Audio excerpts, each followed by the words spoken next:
आप सबका स्वागत है हमारी एक और रोमांचक वीडियो में। आज हम बात करेंगे उन राजों की जो नासा, इलॉन मस्क और अन्य स्पेस एजेंसियां हमसे छिपा रहे हैं। क्या हमें हर सच बताया गया है? इस वीडियो में हम तथ्यों की जांच करेंगे, सबूतों को देखेंगे और यह समझने की कोशिश करेंगे कि सच क्या है। तो चलिए शुरू करते हैं स्पेस एक्सप्लोरेशन के पीछे की असली मंशा। सबसे पहले हम जानते हैं कि स्पेस एक्सप्लोरेशन हमेशा से एक बड़ा सपना रहा है। नासा और स्पेस एक्स जैसी एजेंसियां हमें मंगल ग्रह, चांद और दूर दूर के ग्रहों की यात्रा के बारे में जानकारी देती हैं। लेकिन क्या इसके पीछे कोई और मंशा छिपी हुई है? नासा और इलॉन मस्क दोनों ने यह दावा किया है कि उनका लक्ष्य मानवता को इंटरप्लैनेटरी स्पीसीज बनाना है। लेकिन क्या यह सिर्फ एक बड़ा कमर्शियल प्रोजेक्ट है? क्या यह सारा ड्रामा सिर्फ पैसे और पावर के लिए है? फैक्ट 1, 2019 में कई कंस्पिरेसी थ्योरीज उठी कि स्पेस एक्स का मार्स मिशन सिर्फ एक मीडिया स्टंट है। इससे इलॉन मस्क की कंपनियों को बहुत फंडिंग मिली। क्या मार्स मिशन से पहले कई तकनीकी सवालों का समाधान नहीं किया गया? कब हुई थी? नाउ लेट्स टॉक अबाउट क्या हमने सच में चांद पर कदम रखा था। 1969 में अपोलो 11 मिशन के दौरान नासा ने दावा किया कि इंसान ने पहली बार चांद पर कदम रखा। लेकिन इस मिशन के ऊपर कई सालों से सवाल उठते रहे हैं। कुछ लोगों का कहना है कि चांद की यात्रा असल में एक स्टेज्ड इवेंट था। उनके अनुसार यह सब कोल्ड वॉर के दौरान यूएस और सोवियत यूनियन के बीच की स्पेस रेस में जीतने का एक तरीका था। फैक्ट 2, 2008 में आई documentary conspiracy theory did we land on the moon ने इस मुद्दे को उजागर किया। इसमें ऐसे सबूत दिखाए गए जो इस मिशन के फेक होने की ओर इशारा करते हैं, जैसे शैडोज का इनकंसिस्टेंट होना, फ्लैग का लहराना और एस्ट्रोनॉट्स की स्लो मोशन वीडियो। लेकिन दोस्तों, सच्चाई क्या है? क्या यह एक बड़ा फ्रॉड था या वाकई इंसान ने चांद पर कदम रखा था? मार्स कॉलोनाइजेशन एक सच है या धोखा?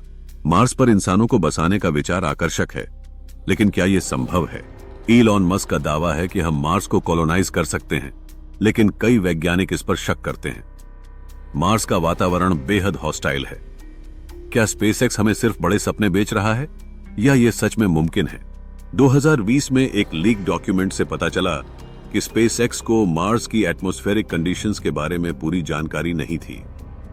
वहां की CO2 रिच एटमॉस्फेयर, रेडिएशन और लैक ऑफ वाटर रिसोर्सेज को कम करके आंका गया। अब हम एक और बड़े सवाल पर आते हैं। क्या वाकई मार्स पर पानी और ऑक्सीजन है, जैसा इलॉन मस्क ने दावा किया है? स्पेसएक्स और नासा दोनों ही मार्स कॉलोनाइजेशन की बात करते हैं और मस्क का कहना है कि मार्स पर पानी की संभावना मौजूद है जिसे हम उपयोग में ला सकते हैं।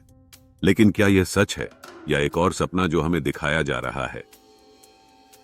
उदाहरण,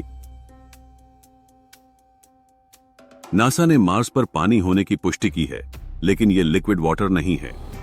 2015 में नासा ने मार्स की सतह पर स्ट्रीक्स देखी थीं, जिन्हें रिकरिंग स्लोप लिनिये कहा जाता है, जो यह बताती हैं कि शायद वहां गर्मियों के महीनों में पानी की एक्टिविटी होती है। पर यह पानी सॉल्ट रिच हो सकता है, जो इंसानों के लिए उपयोगी नहीं होगा। इसके अलावा मार्स की सरफेस टेम्परेचर और एटमॉस्फेयर इतनी हॉस्टाइल है कि लिक्विड वाटर वहां टिक नहीं सकता। इलॉन मस्क का दावा है कि हम मार्स की एटमॉस्फेयर से ऑक्सीजन एक्सट्रैक्ट कर सकते हैं, लेकिन मार्स की एटमॉस्फेयर में 95% कार्बन डाइऑक्साइड है और सिर्फ 0.13% ऑक्सीजन। इसके लिए एक एडवांस टेक्नोलॉजी की जरूरत होगी, जैसे कि नासा का Moxie, Mars oxygen ISRU experiment, जो CO2 को स्प्लिट करके ऑक्सीजन प्रोड्यूस करता है। लेकिन यह सिर्फ एक एक्सपेरिमेंट फेज में है और बड़ी मात्रा में ऑक्सीजन निकालने के लिए बहुत लंबा समय लगेगा। क्या हम सच में मार्स पर एक सस्टेनेबल जीवन बना सकते हैं या यह सिर्फ एक इल्यूजन है? एक और बड़ा सवाल उठता है, अगर नासा का ध्यान स्पेस एक्सप्लोरेशन पर है तो वो ओशन में इतनी रुचि क्यों दिखा रहा है? कई कॉन्स्पिरेसी थ्योरिस्ट्स का मानना है कि समुद्र के गहरे हिस्सों में ऐसी चीजें छिपी हैं जिनका पता हमें नहीं चलने दिया जा रहा। नासा का मूल उद्देश्य समुद्र के अनछुए हिस्सों को एक्सप्लोर करना था और इसे अचानक बदलकर स्पेस एक्सप्लोरेशन क्यों किया गया? और को वह 2011 में कुछ लीक डॉक्यूमेंट्स में पता चला कि नासा ने कुछ डीप सी मिशन शुरू किए थे जिन्हें अचानक बंद कर दिया गया। इससे यह सवाल उठता है, क्या ओशंस में कुछ ऐसा है जिससे हमें दूर रखा जा रहा है? एलन मस्क का स्टारलिंक प्रोजेक्ट, जिसका उद्देश्य पूरी दुनिया में इंटरनेट पहुंचाना है, भी कुछ सवाल खड़े करता है। क्या यह वास्तव में सिर्फ इंटरनेट कनेक्टिविटी के लिए है या इसके पीछे कुछ और बड़ी प्लानिंग है? कई रिपोर्ट्स में दावा किया गया है कि स्टारलिंक का असली उद्देश्य स्पेस सर्वेलेंस को बढ़ावा देना है। इसके माध्यम से हर एक डिवाइस और व्यक्ति की मॉनिटरिंग संभव हो सकती है। प्राइवेसी के मुद्दों पर कई बार इलॉन मस्क को घेरा गया है, लेकिन कभी भी पूरी तरह से जवाब नहीं मिला।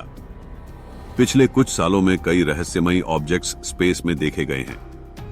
नासा ने हमेशा इन पर चुप्पी साधी है।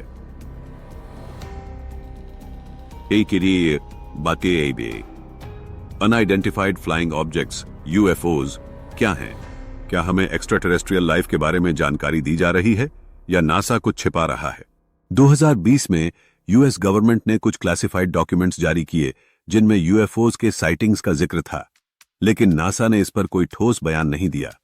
तो दोस्तों, सवाल यह है कि क्या सच में हमें सभी जानकारियां दी जा रही हैं?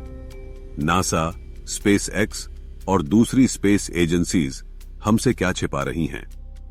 जब भी कोई बड़ा मिशन होता है, हम उससे जुड़े बहुत सारे सवालों का जवाब नहीं पाते।